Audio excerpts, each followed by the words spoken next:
Joining us right now, Sriram Raghavan, director of Andhadhun, an immensely successful film.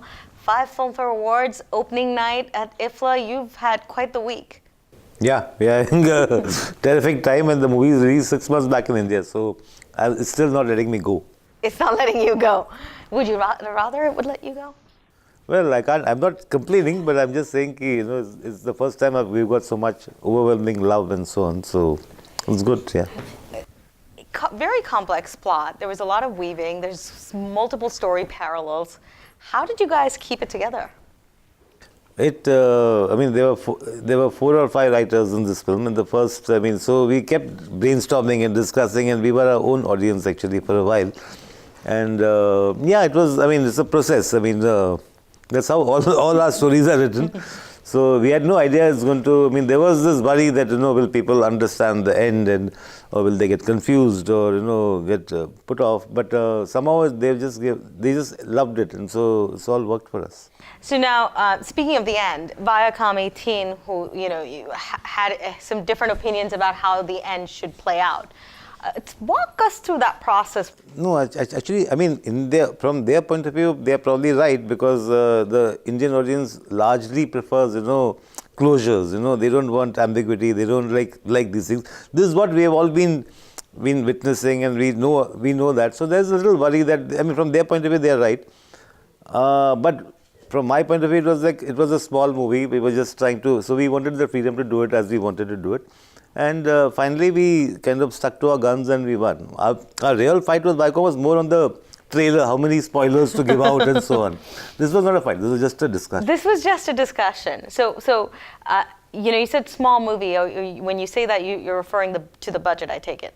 No, not just the budget. The budget, of course, is one of the reasons, but one of the things. But it's like, this film didn't have a reference point when we began it. To tell people, okay, what is this film like?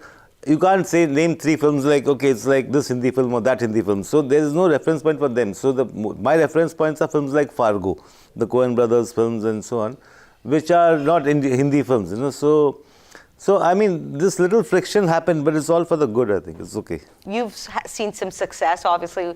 Johnny Gadar, Kasinati, those have been some tremendously successful films. And you've managed to carve out a niche for yourself as this, dark comedy, dark subjects that you're able to hold and really attract the Indian audience, which has been new for the Indian audience. But for the new filmmakers that are coming down the pipeline, and if they encounter something like that, how would you advise them to tackle a situation? No, I think, the only thing I would tell them is, it's not that, I am right all the time, so you have to be able to be open enough and still, stick to your sort of gut instinct, But what we did is, before the film was released, I had quite a few screenings, with people I know, complete strangers and so on, just to get a certain feedback, is this working or not, So, and you can't be defensive about when people are giving you feedback, they say, oh, we don't understand this, you can't be defensive. You have to be open a little, very open, you have to be a little humble, and still stick to what you began with, what was your core idea and thought. This process of focus groups and getting feedback from screenings, that's relatively new in the last couple of decades. How do you adapt? How do you, and why do you adapt to that concept? I think the focus groups, I look at it from a different point of view. I see, okay, this is like a bunch of strangers who are going to watch the film, and I'm going to get their reactions before the film is released. So any course correction I have to do, I've got the chance to do it. Whereas, from the corporate point of view, the focus group becomes a kind of a decision maker. Okay, if this is what they are saying, that means this is how we will market the film. This is how much it's going to do well. They make it, whereas I take it as something as, okay, if many people are feeling that this part is a little confusing, maybe I should think about that. Maybe I should try and rectify that.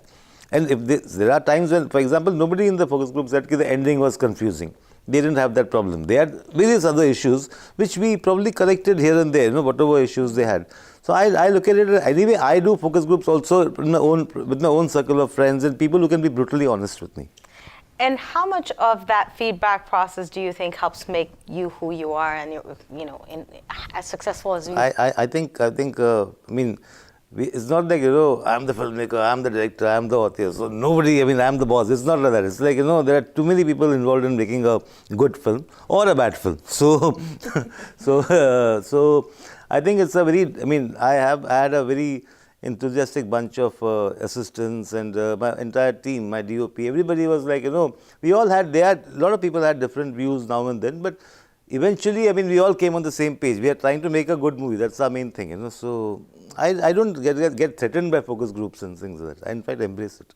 So let's talk a little bit about Tabu, Ayushmann Khurrana in the film. I mean, you know, the choice to get Tabu, you know, in that role, and she did a fantastic job playing that role. How did you know this is, you know, you were going to cast her? How did that decision come about? And getting Ayushmann Khurrana to be in, you know, someone who could actually play the piano and act and.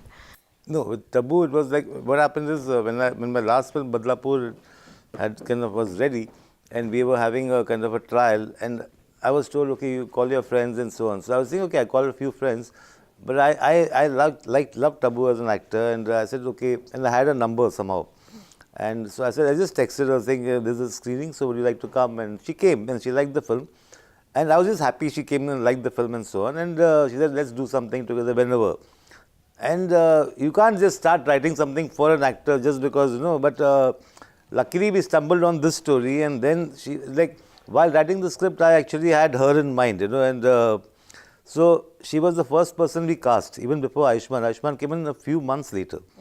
So Tabu was the first person, and somehow I don't have, Tabu's the kind of actor you don't, I mean, I don't direct her. I mean, just, we discuss, and she just enhanced the thing beyond what it was on paper. You know, so when it comes to, you know, being here and working perhaps in Hollywood, is that of interest to you at all? Have you looked at working with any filmmakers here, or directors or actors that are pique your interest? Well, I mean, Hollywood has been a huge influence on me in my growth as a filmmaker. But I want to make films for the Indian audiences, and now Indian audiences, I mean, if you make a good film like what our movie is doing right now, is doing well in China. So I mean, an Indian film can travel as much. I don't have to come to Hollywood to make a Hollywood film to, you know, to get more exposure. So I'm fine with making a film for, and my films are primarily for a Hindi-speaking audience. The idioms, the jokes, the references, all these are, like, you know, are from our time, our movies, you know, so, and our culture and so on. And I always also hear that Hollywood, there's too much of interference and too much of, you know, all that. So yeah, I mean, so far I'm good. You're happy with India. That's fantastic. Yeah, let's talk a little bit about the current state of Indian cinema, and where do you think it is headed?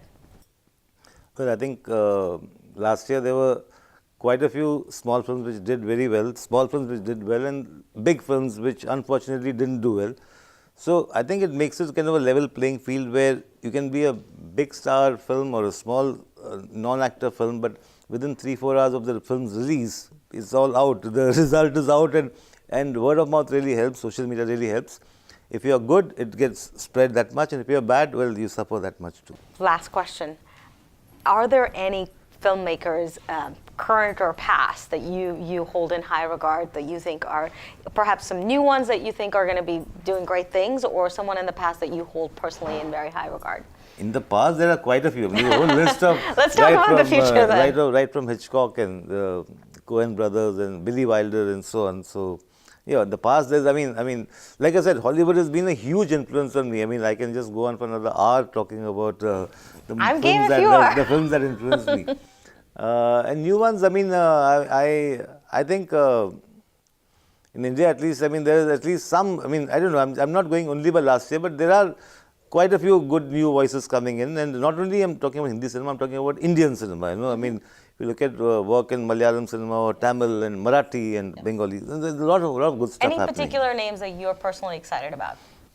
Well, the guy, Lijo is, he made Angamali Diaries, then Vetrimaran I like, and Kumar Raja, these are all South Indians, then there is Marathi, then there are quite a few names, yeah.